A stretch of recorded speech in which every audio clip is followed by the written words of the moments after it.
வணக்கம். நரேந்திர மோடி வர்சஸ் ஆர்எஸ்எஸ். ஆர்எஸ்எஸ் நரேந்திர மோடி குஜராத் லாபியை அழிக்க பார்க்கிறதா என்கிற ஒரு மிகப்பெரிய கேள்வியை இன்னைக்கு நீங்க பார்க்க போறீர்கள். நரேந்திர மோடி யாரை நம்புகிறார்?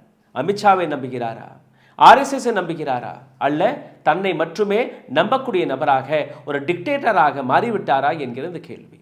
பிஜேபியின் புதிய பிரசிடென்ட் நிதின் நபீன் அவருடைய தேர்வுக்கு பின்பு யார் காரணம் என்று அலசி பார்க்கும்போது வெறும் நரேந்திர மோடி மட்டும்தான் என்கிற அந்த தகவல் வெளிவருகிறது. ஆர்எஸ்எஸ் மோகன் பாகவத் அவர் ஏற்கனவே ஏராளமான முறை பிஜேபிக்கு எச்சரிக்கை கொடுத்து வந்தார்.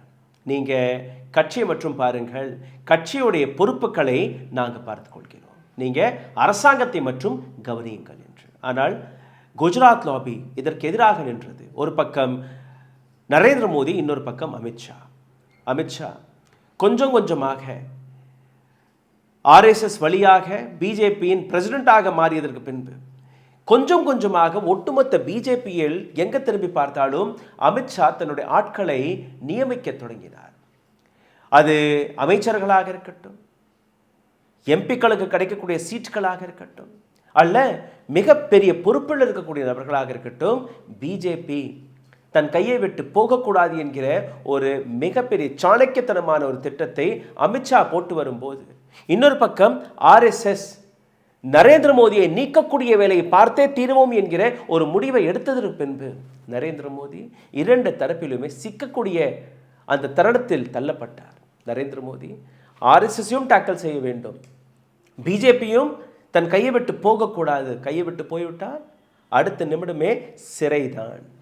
சிறை நரேந்திர மோடிக்கு மட்டுமல்ல, ஏராளமான தலைவர்கள், முக்கியமாக ஆர்எஸ்எஸ்ஸிற்கும் நீங்க பார்த்தீர்கள்னா பேன் நிச்சயம் என்கிற விஷயத்தை ஏராளமான முறை காங்கிரஸ் எடுத்து வைத்துக் கொண்டிருக்கிறது. பிஜேபியுடைய ஒரே உத்தேசம் காங்கிரஸை அழிப்பது மட்டும்தான். இந்தியாவில் இருக்கக்கூடிய அனைத்து கட்சிகள் ஒரு பக்கம், எதிர்கட்சிகள் இன்னொரு பக்கம், பிஜேபிக்குள்ள இன்னைக்கு தருணத்தில் இருக்கக்கூடிய பல பிரச்சனைகள், அந்த பிரச்சனைகளில் இருக்கக்கூடிய மிக முக்கியமான முள் ஆர்எஸ்எஸ் ஆக வெளிவர தொடங்கிவிட்டது. அதை பற்றி மிகவும் ஆழமாக நீங்க பார்க்க போறீர்கள். நிதின் நபீனுடைய அந்த தேர்வை பற்றி நரேந்திர மோடி முதல் போன் மோகன் பாகவத்திற்கு செய்தாரே ஒழிய மோகன் பாகவத்திற்கு ஆப்ஷன் கொடுக்கவில்லை. இதுதான் அடுத்த பிஜேபி பிரசிடென்ட் என்ற அந்த முடிவை மட்டும்தான் கூறினார். அடுத்தடுத்த தலைவர்கள் யாருக்குமே இந்த விஷயம் தெரியவில்லை. அமித்ஷாவிற்கு கூட தெரியாமல் இந்த முடிவை நரேந்திர மோடி எடுத்து வைத்திருக்கிறார். காரணம் ஆர்எஸ்எஸ் ஒரு பக்கம், இன்னொரு பக்கம் அமித்ஷா. இவர்களுடைய பலம், இவர்களுடைய சதியில் நான் என்னுடைய ஆட்சியை இழந்துவிடக்கூடாது, ஒரு டிக்டேட்டர்ஷிப்கான ஒரு மிகப்பெரிய விஷயத்தை அவர் எடுத்து வைத்திருக்கிறார். 2014ஆம் ஆண்டுக்கு பின்பு அமித்ஷா கையில் பிஜேபி போனது, ஆர்எஸ்எஸ் கொஞ்சம் கொஞ்சமாக வெளிப்போக தொடங்கியது. அமித்ஷாவிற்கு பின்பு ஜேபி நட்டா வெளிப்படையாக ஏற்கனவே கூறிவிட்டார், எங்களுக்கு உங்களுடைய தயவு இதற்கு மேல் தேவையில்லை, இதற்கு மேல் கட்சியை நாங்களே தனியாக பார்த்து கொள்கிறோம் என்று. அன்னைக்கு ஆர்எஸ்எஸ் எடுத்த மெஷர்ஸ்கள் வழியாக நரேந்திர மோடி நேரடியாக மோகன் பாகவத்தை சந்தித்து சரண்டர் ஆனார். ஆனால் இன்னைக்கு அதே ஆர்எஸ்எஸ்ஸை எதிர்த்து நரேந்திர மோடி எடுத்த இந்த முடிவிற்கு பின்பு என்ன நடக்கிறது? முதல் முறையாக கேடர்ஸ்கள் மத்தியில் தேர்வு செய்யப்பட்ட பிரசிடென்ட்டுக்கு எதிராக ஒரு கேள்வி வர தொடங்கி இருக்கிறது. எந்த ஆர்எஸ்எஸ் நாங்கள் நம்பினோமோ, எந்த பிஜேபியை நாங்கள் நம்பினோமோ, இரண்டுமே ஒரு தனிப்பட்ட நபர் கையில் போய் சிக்கிவிட்டது என்கிற அந்த விஷயம். மோகன் பாகவத்திடம் ஏராளமான கம்ப்ளைண்ட்ஸ் போக தொடங்கி இருக்கிறது. கம்ப்ளைண்ட்ஸ் இன்னைக்கு நேற்று அல்ல, இதுக்கு முன்னாடி இருக்கக்கூடிய கம்ப்ளைண்ட்ஸும் வெளிவர தொடங்கிவிட்டது. ஆர்எஸ்எஸ் நீங்கள் பார்த்தீர்கள்னா ஆர்எஸ்எஸ்க்குள்ளேயே 2 அணிகள் இருந்தது. ஒரு அணி சாவர்கரை ஃபாலோ செய்யக்கூடிய அணி, இன்னொரு அணி குரு கோல்வர்கரை ஃபாலோ செய்யக்கூடிய ஒரு அணி. குரு கோல்வர்கர் ஒட்டுமொத்த ஆர்எஸ்எஸ்ஐ ஒற்றுமையாக வைக்கக்கூடிய வேலையை பார்த்தார். சாவர்கர் ஹிந்துத்வா, ஹிந்து ராஷ்டிரா அந்த பிரச்சாரத்தை கையில் எடுத்தார். ஆனால் இந்த விஷயத்தில் நீங்கள் பார்த்தீர்கள்னா ஹெவி வெயிட்ஸ் இன் பிஜேபி இன்னைக்கு இல்லை நாளைக்கு எங்களுக்கும் ஒரு பதவி கிடைக்கும் என்கிற இந்த ஆசையில் இருந்தார்களோ, ஒட்டுமொத்த ஒரு ஜெனரேஷனை பைபாஸ் செய்து நரேந்திர மோடி அவர்கள் அந்த அனைத்து ஹெவி வெயிட்ஸ்களையும் ஓரம் கட்டி தான் நினைத்த நபரை இன்னைக்கு பதவியில் அமர வைத்து விட்டார். ஆர்எஸ்எஸ் புதிய சீஃப் ஒரு இளம் தலைவர், சீனியர் லீடர்ஸ்களுக்கு உத்தரவு கொடுத்தால் அவர்கள் ஏற்றுக்கொள்வார்களா என்கிற அந்த கேள்வி. ஸோ கேடர்ஸ் நேரடியாக ஆர்எஸ்எஸிடம் போய் நிற்கிறார்கள். இதில் சிவராஜ் சிங் சௌஹான் சீஃப் மினிஸ்டர் பதவியிலிருந்து ஒதுக்கப்பட்டதாக இருக்கட்டும், வசுந்தரா ராஜே சிந்தியாவை சைட்லைன் செய்ததாக இருக்கட்டும், இந்த ஒட்டுமொத்த விஷயத்தில் நீங்கள் பார்த்தீர்கள்னா டெல்லி தன்னுடைய ஆதிக்கத்தை ஒட்டுமொத்த பிஜேபியில் மட்டுமல்ல அந்த பவர் சென்டரை குஜராத் லாபி கையில் கொண்டு வரக்கூடிய அனைத்து வேலையுமே பார்த்து விட்டது. இந்த ஒட்டுமொத்த விஷயத்தில் அடுத்த 3 மாதத்திற்குள் ஒரு மிகப்பெரிய ஆக்ஷன் பிளானை ஆர்எஸ்எஸ் நரேந்திர மோடிக்கு அமித்ஷாவிற்கு எதிராக எடுக்க தொடங்கிவிட்டது. அந்த விஷயங்கள் நடந்துவிட்டால் பிஜேபி எங்கேயுமே நிற்காதபடி அவர்களால் செய்ய முடியும். ஒரு நொடியில் ஆர்எஸ்எஸ் நினைத்தால் குஜராத் லாபியை அழிக்க முடியும் என்கிற அந்த விஷயம். இதற்கு முன்பு ஆர்எஸ்எஸ் உடைய கட்டுப்பாட்டுக்குள் தான் பிஜேபி இருக்கும். இப்போது ஆர்எஸ்எஸ் கட்டுப்பாட்டுக்குள்ளிருந்து பிஜேபி வெளியேறிவிட்டது. ஆர்எஸ்எஸ் தன்னுடைய ஆதிக்கத்தை, தன்னுடைய பவர் சென்டரை மீண்டும் ஒரு முறை பெறுவதற்காக இதைவர்கள் செய்வார்கள் என்கிற இந்த விஷயத்தை பிஜேபி உணரவில்லையோ என்னவோ, அதனால்தான் இந்த விஷயமா கிடையாது. வரக்கூடிய 5 மாநில தேர்தல், இதில் 2 இடங்களில் பிஜேபி இருக்குது. புதுச்சேரி, அங்கே என்டிஏ அரசாங்கம் இருக்குது. இன்னொன்று அசாம். இந்த புதிதாக கொண்டு வரப்பட்ட பிரசிடென்ட்னாலே அந்த கட்சிக்கான பொறுப்பு, பிக் பாஸ். அடுத்த வரக்கூடிய தேர்தலில் என்னெல்லாம் செய்ய வேண்டும் என்கிற அனைத்து முடிவுகளும் எடுக்கக்கூடிய நபர் தான் நிதின் நபீன். அவரால் இந்த விஷயத்தை செய்ய முடியுமா என்கிற இந்த கேள்வி. அவர் இந்த ஒட்டுமொத்த கட்சியை தன் கட்டுப்பாட்டுக்குள் கொண்டு வர முடியுமா, அனைத்து நபர்களுமே அவர் பேசக்கூடியதை கேட்பார்களா என்கிற அந்த கேள்வி. ஏன்னா அசமை தாண்டி, அசம்லேயும் பெரிய வித்தியாசமெல்லாம் கிடையாது. அங்கே காங்கிரஸ்க்கு எதிராக அசம் அவர்கள் கிடைத்த ஓட் ஷேர் எவ்வளோ எல்லாத்தையுமே நான் உங்களுக்கு எடுத்து காட்ட போகிறேன். அடுத்தபடியாக வெஸ்ட் பெங்கால், பிஜேபியுடைய டார்கெட் வெஸ்ட் பெங்கால் ஆக இருக்கிறது. வெஸ்ட் பெங்கால் கையை விட்டு நழுவி விட்டால் பிஜேபியுடைய எக்ஸ்பெரிமெண்ட் எந்த அளவில் சீர்குலைய போகிறது அதை நீங்கள் பார்க்க வேண்டும். அசமை தக்க வைக்க முடியுமா? ஏன்னா அசமில் நீங்கள் பார்த்தீர்கள்னா ஹேமந்த் பிஸ்வ சர்மாவை மட்டுமே வைத்து அவர்களால் பிஜேபியை நடத்த முடியவில்லை.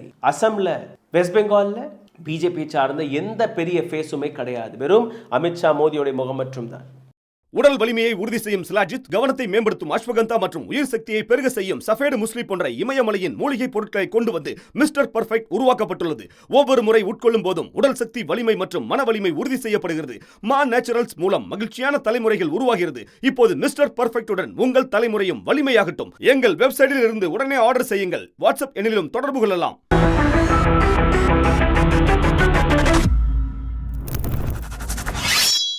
இந்த ஒட்டுமொத்த விஷயத்தில் நீங்கள் பார்த்தீர்கள்னா 2014ஆம் ஆண்டிலிருந்து ஒரு மிகப்பெரிய மெசேஜை கொஞ்சம் கொஞ்சமாக கொடுக்க பார்த்தார்கள். Party first. RSS party leaders யாராக இருந்தாலுமே நீங்கள் சைட்லைனாக இருங்க, அரசியல் கட்சி மட்டும்தான் முதல் இடத்தில் இருக்க வேண்டும் என்கிற விஷயத்தை நரேந்திர மோடி அமைத்து விட்டார். 2024ஆம் ஆண்டு நடந்த தேர்தல், அதற்கு பின்பு வந்த முடிவுகள், இப்போது வெளிவந்த பார்ட்டி பிரசிடென்ட்டுடைய முகம் அனைத்துமே ஒரு மிகப்பெரிய சப்ரெஷனை பார்ட்டிக்குள்ளே எடுத்து வைத்திருக்கிறது. இந்த இடத்துல நீங்கள் பார்த்தீர்கள்னா மோடி பவருக்கு மட்டுமே வேலை பார்க்கிறார். கடந்த 11 ஆண்டுகளில் 16 செக்டர்ஸ்கள் மொனாப்பொலியை நோக்கி மாறிவிட்டது. எந்த விதமான காம்படிஷனுமே கிடையாது. அப்போது இதற்கான அர்த்தம் என்ன? பிஜேபியை பனியா பார்ட்டி என்று கூறுவார்கள். பிஜேபிக்கு நிதி கொடுக்கக்கூடிய நபர்கள் சின்ன சின்ன கடைக்காரர்கள். முக்கியமாக வட இந்தியாவில் இருக்கக்கூடிய பனியா கம்யூனிட்டி ஆர்எஸ்எஸ்க்கு ஒரு மிகப்பெரிய அளவில் ஃபண்ட்ஸை கொடுத்து வரும். ஆர்எஸ்எஸ் தான் பிஜேபிக்கு ஃபண்டும் கொடுப்பார்கள். இன்றைக்கி நரேந்திர மோடி அரசாங்கம் வந்ததுக்கு பின்பு மோடி அண்ட் ஷா, குஜராத் லாபி, இந்த சின்னமாக கொஞ்சம் கொஞ்சமாக கொடுக்கக்கூடிய ஃபண்ட்ஸ் அதை ஓரம் கட்டிவிட்டு மொனாப்பொலி வழியாக, கார்ப்பரேட் வழியாக ஒரு மிகப்பெரிய அளவில் ஃபண்ட்ஸ்களை திரட்டக்கூடிய வேலையை பார்த்து விட்டார்கள்.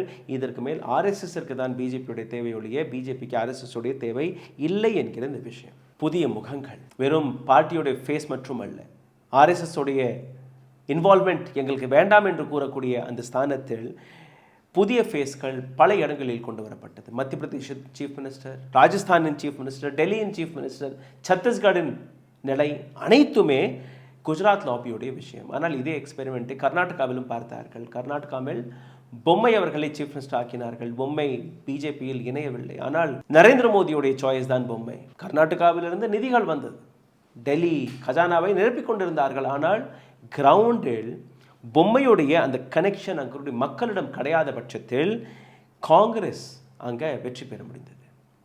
அப்படி பிஜேபி சரியான முடிவுகள் எடுத்திருந்தால் அந்த இடத்தில் காங்கிரஸால் வெற்றி பெற்றிருக்க முடியாது. இந்த இடத்துல 3 கேள்விகளை நான் உங்களுக்கு முன்பு எடுத்து வைக்க போகிறேன். What decision is the RSS going to take in the election in the next 5 states in 3 months? அடுத்த 3 மாதங்களில் RSS எந்த விதமான முடிவுகள் எடுக்க போகிறீர்கள்? இதுக்கு முன்னாடி நீங்கள் பார்த்தீர்கள்னா பிரமோத் மகாஜன் இருக்கும்போது பிரமோத் மகாஜன் அண்ட் அடல் பிஹாரி வாஜ்பாய் அவர்களுடைய இன்வால்வ்மெண்ட் RSS உடைய ஐடியாலஜியை விட தாண்டி போய் கொண்டிருக்கும் போது திடீர் என்று RSS நாங்கள் உதவ மாட்டோம் என்று நின்றார்கள். Atal Bihari Vajpayee was at the peak of his political career. தோர்த்து போனார். RSS உடைய எந்த விதமான சப்போர்ட்டும் இல்லாமல். இங்கேயும் RSS அந்த மாதிரியான ஒரு விஷயத்தை கையில் எடுக்கப் போகிறதா என்கிற கேள்வி. ஏன்னா RSSற்கு பிஜேபியுடைய கண்ட்ரோல் தேவை. நரேந்திர மோடிக்கு யாருடைய கண்ட்ரோலும் தேவையில்லை. அமித்ஷாவுடைய கண்ட்ரோல் கூட பிஜேபிக்குள் தேவையில்லை என்கிற விஷயத்தை நரேந்திர மோடி பார்க்க தொடங்கிவிட்டார். What will really now a difficult time for the friend of those leaders inside the BJP where their own political age will end after coming of the BJP's new party president Nitin Naveen. ஏற்கனவே கேட்ட கேள்விதான். அரசியல் கட்சியில் இருக்கக்கூடிய, அதாவது BJP கட்சியில் இருக்கக்கூடிய ஏராளமான மூத்த தலைவர்கள் அவர்கள் நேற்று வந்த ஒரு நபருடைய ஆர்டர்ஸ்களை ஏற்றுக்கொள்வார்களா என்கிற அந்த கேள்வி. அடுத்தபடியாக 3வது கேள்வி, இந்த புதிய எரா டிசிஷன்ஸ் பிஜேபி ஒரு மிகப்பெரிய பொலிட்டிக்கல் பார்ட்டியாக மாறிவிட்டது. ஆனால் அந்த ஸ்ட்ரக்சரை, அந்த ஆர்கனைசேஷனை கண்ட்ரோலில் கொண்டு வரக்கூடிய நபர் யார்? இந்த 3 விஷயத்தை நீங்கள் ஆழமாக பார்த்தீர்கள்னா மோகன் பாகவத் இந்த விஷயத்தில் மிகப்பெரிய முடிவை எடுக்க போகிறார் என்கிற ஒரு விஷயம் வருகிறது. 2014ஆம் ஆண்டிலிருந்து கவர்னர்ஸ்களுடைய ரோலை வைத்து வெஸ்ட் பெங்காலில் என்னெல்லாம் செய்தார்கள் அனைவருக்குமே தெரியும். ஒவ்வொரு மாநிலத்திலுமே கவர்னர்களை வைத்து, டெல்லி முடிவெடுக்கும் கவர்னரை வைத்து அந்த விஷயங்களை எடுத்து வைத்து விடுவார்கள். அப்போது பவர் செக்டர் ஒட்டுமொத்தமாக டெல்லியில் போய் முடிகிறது. அது தமிழ்நாடாக இருக்கட்டும், வெஸ்ட் பெங்காலாக இருக்கட்டும், மகாராஷ்டிராவாக இருக்கட்டும், கர்நாடகாவாக இருக்கட்டும், கேரளாவாக இருக்கட்டும், ஏதோ ஒரு விதத்தில் மத்திய அரசாங்கம் தன்னுடைய மூக்கை நுழைத்து கொண்டே இருக்கிறது. இந்த இடத்துல நீங்கள் பார்த்தீர்கள்னா மம்தா பானர்ஜி அண்ட் நரேந்திர மோடி. வெஸ்ட் பெங்காலுடைய ஒரு எக்ஸாம்பிள் எடுத்து காட்டுகிறேன். 2026ஆம் ஆண்டு ஏப்ரல் மார்ச் மாதம் அங்கே தேர்தல் நடக்க இருக்கிறது. BJP versus TMC. இந்த ஓட்டு வித்தியாசத்தை நீங்கள் பார்த்தீர்கள்னா வெறும் 60 லட்சம் மற்றும் தான்.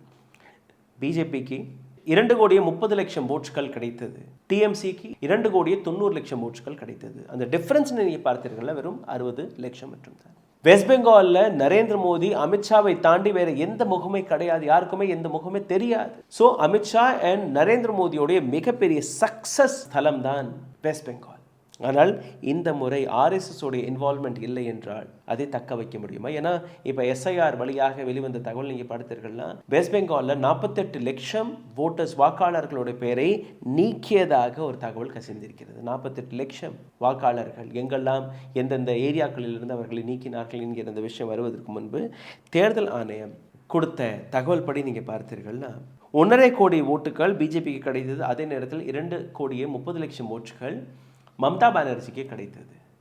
இந்த ஓட்ஸ்களை கூட அப்படி RSS உடைய இன்வால்மெண்ட் இல்லை என்றால் RSS உடைய அந்த ட்ரேட் அசோசியேஷன்ஸ்கள், RSS உடைய சங்க நபர்கள் அவர்களுடைய சப்போர்ட் கிடைக்கவில்லை என்றால் பிஜேபி என்ன செய்ய போகிறது என்கிற அந்த விஷயம்.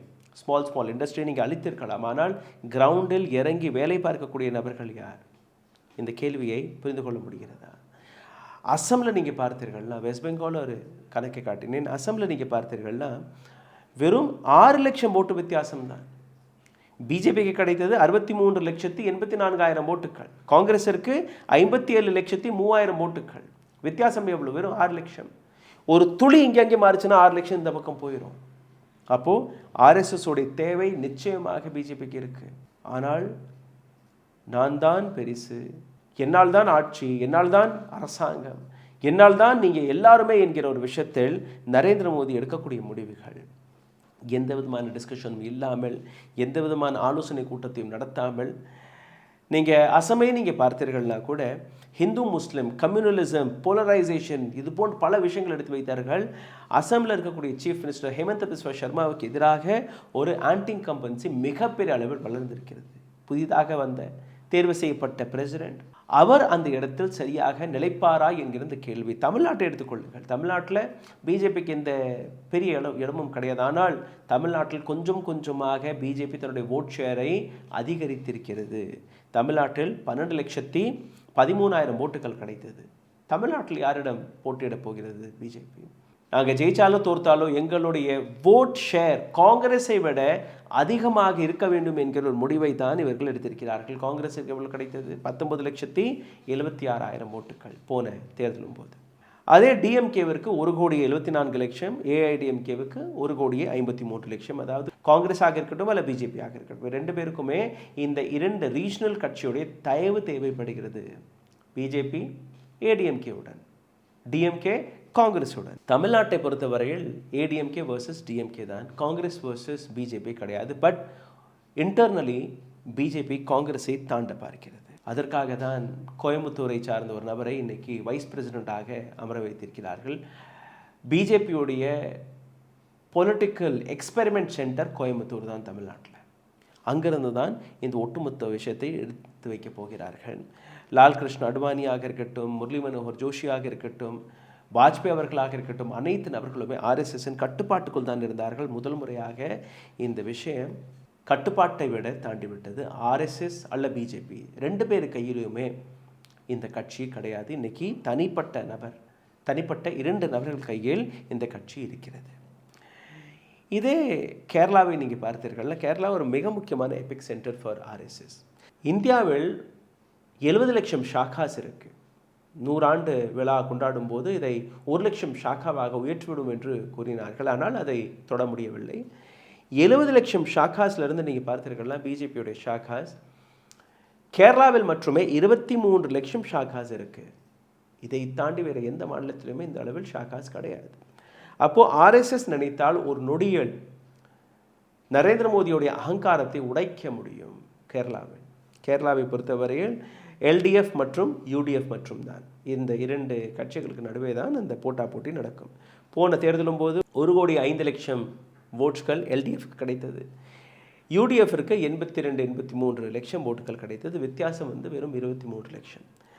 ஆர்எஸ்எஸ் உடைய ஷாக்கா 23 லட்சம். அப்போது அந்த ஷாக்காவில் ஒரு நபர் வந்தால் கூட அத்தனை ஓட்டுகள் அங்கே வந்துடும் என்கிற அந்த விஷயம். பட் எப்படி இந்த அரசியல் கட்சிக்கு 23 லட்சம் ஓட்டுகள் கூட கிடைக்கவில்லை என்கிற இந்த கேள்வி கேரளாவில் வருகிறது. இந்த முறை அதை உடைப்பார்களா என்கிற அந்த விஷயம். இந்த ஒட்டுமொத்த விஷயத்தை நீங்கள் பார்க்கும்போது ஆர்எஸ்எஸ் அண்ட் நரேந்திர மோடிக்கு இடையே அனைத்துமே சரி கிடையாது என்கிற விஷயம் வெளிவருகிறது. ஏன்னா the senior leadership of BJP, அதில் இப்போது அமித்ஷாவுடைய பேரையும் சேர்க்க தொடங்கிவிட்டார்கள். பட் அமித்ஷா இன்றைக்கும் நீங்கள் பார்த்தீர்கள்னா ஒரு safe man for Narendra Modi. ஆனால் அதை தாண்டி இருக்கக்கூடிய நபர்கள், அதில் ராஜ்நாத் சிங்காக இருக்கட்டும், நிதின் கட்கரியாக இருக்கட்டும், இது போன்ற சீனியர் லீடர்ஷிப், மிஸ்டர் சௌஹானாக இருக்கட்டும், வசுந்தரா ராஜேவாக இருக்கட்டும், பிஜேபியோட செகண்ட் ஜென்ரேஷன் லீடர்ஸ் அவர்கள் எல்லாருமே. நரேந்திர மோடியும் செகண்ட் ஜென்ரேஷன் லீடர் தான். ஆனால் தேர்ட் ஜென்ரேஷனை நரேந்திர மோடி ஓரம் கட்டிவிட்டார். பியூஷ் கோயல் போன்ற நபர்கள், தர்மேந்திர பிரதான் போன்ற நபர்கள் ஓரம் கட்டிவிட்டு இப்போ ஃபோர்த் ஜென்ரேஷன், அதாவது தாத்தாவுக்கு பேரன், இந்த நடுவில் இருக்கக்கூடிய கேட்டகரியை ஒதுக்கி விட்டார்கள். இந்த இடத்துல தான் நரேந்திர மோடிக்கு எதிராக ஒரு மிகப்பெரிய எதிர்ப்பு கிளம்பி இருக்கிறது. அது கேடர் வரை போய்விட்டது. கேடர் கிட்ட இருக்கக்கூடிய அந்த மெசேஜ் ஒரு தவறான மெசேஜாக போய் சேர்ந்திருப்பதை அவர்களும் உணர்கிறார்கள். ஆர்எஸ்எஸ் வரக்கூடிய 5 மாநில தேர்தலில் பிஜேபி உதவவில்லை என்றால், நரேந்திர மோடிக்கு உதவவில்லை என்றால், இவர்கள் கொண்டு வந்த அந்த புதிய எந்த விதமான எக்ஸ்பீரியன்ஸும் இல்லாத ஒரு பிரசிடெண்ட், அவருடைய மெசேஜ், அவருடைய பேருடைய சாய்ஸ் தவறாக மாறிவிடும். ஆனால் நரேந்திர மோடி ஆட்சி இருந்தால் மட்டும்தான் நீங்களும் இருக்க போகிறீர்கள். அதனால் ஆட்சியையும் கட்சியையும் எங்களுக்கு விட்டுவிடுங்கள், நீங்கள் தலையிடக்கூடாது. இதுதான் அந்த போட்டி. ஆர்எஸ்எஸ் உடைய கேம் பிளான் அடுத்த 3 மாதங்களில் தெரிந்துவிடும். பொறுத்திருந்து பார்க்கலாம். இந்த வீடியோ உங்களுக்கு பிடித்திருந்தால் இதை பகிருங்கள். உங்களுடைய கருத்துக்களை கீழே கமெண்ட் பாக்ஸில் எழுதுங்கள். இதை தாண்டி எங்களை சப்போர்ட் செய்ய நினைக்கக்கூடிய நபர்கள் அருகே இருக்கக்கூடிய QR கோடை ஸ்கேன் செய்து உங்களால் முடிந்த உதவியை தெரிவிக்கலாம். நன்றி, வணக்கம். ஊடகம் கார்ப்பரேட் அரசியல்வாதிகளின் கைப்பாவையாக அடிமைகளாக இருந்தது போதும், இனி சாட்டை எடுத்து சுழற்றும் நேரம் வந்துவிட்டது. ஊடகம் பொதுமக்களாகிய உங்களுக்காக உங்களாலேயே இயக்கப்பட வேண்டும். ஊடக சுதந்திரத்திற்காக உங்களின் பங்களிப்பை இன்றே அளித்திடுங்கள்.